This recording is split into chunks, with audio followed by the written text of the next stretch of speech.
وعلیکم السلام ورحمۃ اللہ۔ ماشاء اللہ بڑا اچھے آپ کے بیانات آ رہے ہیں۔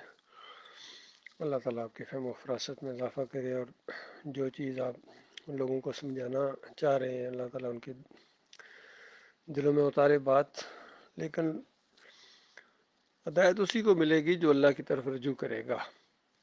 اور واقعی انسانوں کی اکثریت نے اللہ کی قدر ہی نہیں کی جس طرح قدر کرنے کا حق ہے، اور اللہ کتنا بڑا ہے جس طرح آپ نے وہ مثالیں دیں۔ دیکھیے ابھی یہ جو کائنات ہے نا، سمجھ لیجیے کہ 1% بھی دریافت نہیں ہوئی ہے۔ جتنا علم بڑھتا جا رہا ہے، وسائل بڑھتے جا رہے ہیں، دوربینیں اور یہ جو سیٹلائٹ ہے یہ جدید سے جدید تر ہوتی جا رہی ہیں، تو زیادہ تحقیق کے بعد اس نتیجے پر انسان پہنچ رہا ہے کہ ابھی سمجھو کہ یہ اور بڑی ہے۔ یعنی ہر نئی تحقیق پہلے جو ایک اندازہ لگایا ہوتا ہے اس سے زیادہ وہ راستے کھولتی ہے، اس سے بھی زیادہ بڑی ہے کائنات۔ ہر روز سورج اللہ کو سجدہ کرتا ہے، یہ پوری کائنات اللہ کی تسبیح بیان کر رہی ہے، اور اس کے سامنے جھکی ہوئی ہے، ایک نظام کے اندر کسی ہوئی ہے۔ تو قیامت کے دن یہ پوری کائنات، یعنی وہ کائنات جس کا ابھی 1% بھی دریافت نہیں ہوا ہے، وہ پوری کائنات اللہ کی مٹھی کے اندر ہوگی۔ بتائیے، اللہ کی مٹھی اس کی شان کے مطابق۔ اور اس وقت جب کہا جائے گا لمن الملک اليوم، آج کس کی حکومت ہے، للہ الواحد القہار، اس طرح مالک کی حکومت سامنے آئے گی، تو اس وقت ان کو پتہ چلے گا کس اللہ کے ساتھ ان کا واسطہ پڑا تھا۔ کافروں مشرکوں کو بھی سمجھ آ جائے گی، بے دینوں کو بھی، دیریوں کو بھی، مشرکوں کو بھی، اور ان فریب کاروں کو بھی جنہوں نے فریب دیا اللہ کے بارے میں۔ اور یہ قرآن جو ہے نا، یہ معجزہ ہے، یہ عقل کو حیران کر دینے والی کتاب ہے۔ یہ دروازے ہی نہیں کھولتی ہے جن کے دلوں میں اللہ کا وقار نہ ہو، اللہ کی عزت نہ ہو، اس کے لیے ہدایت کا دروازہ کھولتی ہی نہیں ہے۔ ایک پہلا مطالبہ تو خود پورا کرنا پڑے گا، وہ بھی اللہ ہی کی توفیق سے ہوگا۔ مالک جانتا ہے کون اس کو ماننے والا ہے اور کون اس کی طرف رخ کرنے والا ہے، ایسے ہی کہ دلوں کو اللہ تعالیٰ ہدایت دیتا ہے۔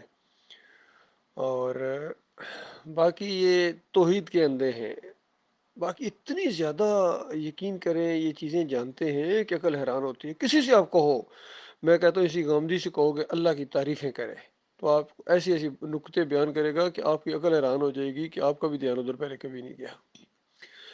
طارق جمیل سے کہو اللہ کی تعریف کرو، اس کی قدرتیں ذرا بیان کرو، ایسی ایسی بیان کرے گا کہ آپ کی عقل کو جھنجھوڑ دے گا۔ میں کہتا ہوں طارق القادری سے کہو، عمران خان سے کہو، فضل الرحمان سے کہو، خود محمد حنیف سے اگر کہتے اللہ کی تعریفیں کرو، ایسی ایسی تعریفیں کری تھی۔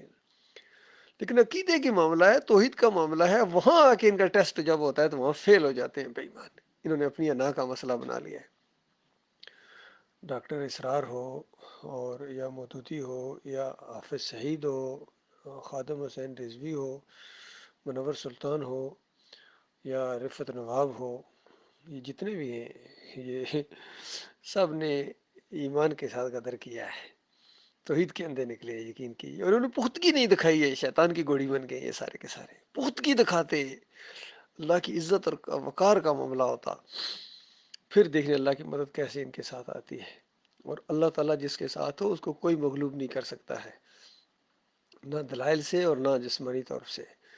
اللہ تعالیٰ کی مدد مومنوں کے ساتھ ہے، مخلص مومنوں کے ساتھ ہے۔ ایک جگہ مالک فرماتا ہے کہ ہمارے اوپر گویا لازم ہے کہ ہم مومنوں کی مدد کریں۔ اندازہ لگے، اللہ نے اس چیز کو اپنے اوپر فرض قرار دے دیا ہے، لازم قرار دے دیا ہے، وہ مومنوں کی مدد کرے گا، وہ مومنوں کے ساتھ ہے، وہ صبر کرنے والوں کے ساتھ، یعنی جو اللہ کے راستے میں قدم ڈالیں، پھر جم جائیں، پھر کسی کی پرواہ نہ کریں، جو بیتتی ہے بیت جائے، لیکن صبر کے ساتھ جمے رہیں، کسی پر چوٹ لگے کوئی ناراض ہو، اور چھوٹے اور بڑے کا لحاظ کیے بغیر جب تک ایمان خالص کی بات سامنے نہیں لائی جائے گی اور ان طاغوتوں کی ہوا نہیں اکھیڑی جائے گی، مسافروں کو راستہ نہیں مل سکتا ہے۔ یہ حائل ہے، اللہ کی رحمت کو روکا ہوا ہے ان بے ایمانوں نے۔